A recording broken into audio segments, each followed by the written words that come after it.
Construction on the $2.8 billion Vineyard Wind project is scheduled to begin off the coast of Massachusetts this summer, housing 84 turbines that can generate enough electricity to power 400,000 homes. It will be the U.S.'s first large-scale offshore wind farm. It hits two of Biden's top priorities: fighting climate change and boosting jobs in the U.S. China and other countries are closing in fast. There is simply no reason why the blades for wind turbines can't be built in Pittsburgh instead of Beijing. Biden's goal is to deploy 30 gigawatts of offshore wind in the U.S. by 2030. The administration says that would generate enough clean energy to power more than 10 million homes a year, creating tens of thousands of U.S. jobs in the process. Vineyard Wind expects the project to generate roughly 3,600 American jobs. But initially, the turbines won't be made in the United States. They'll be made in Europe.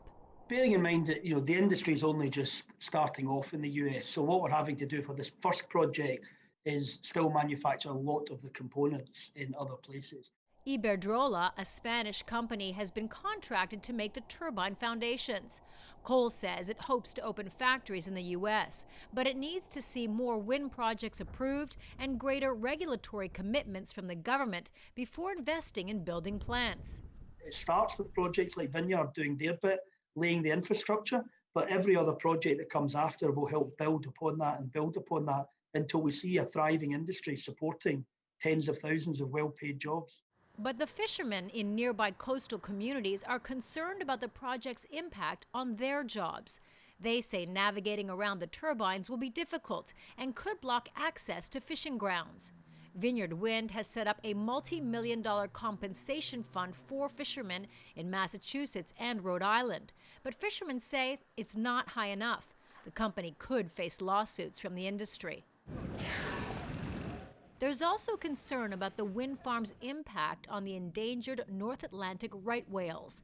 They migrate and gather in nearby waters in the late winter and early spring. Vineyard Wind has promised to curtail construction during migratory periods and minimize noise that can disrupt the whales' ability to communicate. Despite the many challenges, Vineyard Wind expects to be providing clean energy by 2023. Vineyard Wind may be the first large-scale offshore wind farm to be approved in the United States, but it certainly won't be the last. There are 12 other offshore wind projects off the coast of the northeastern United States that are currently under federal review, and Biden hopes to break ground on 2 wind farms off the coast of California for the first time ever. Karina Huber, CGTN, New Bedford, Massachusetts.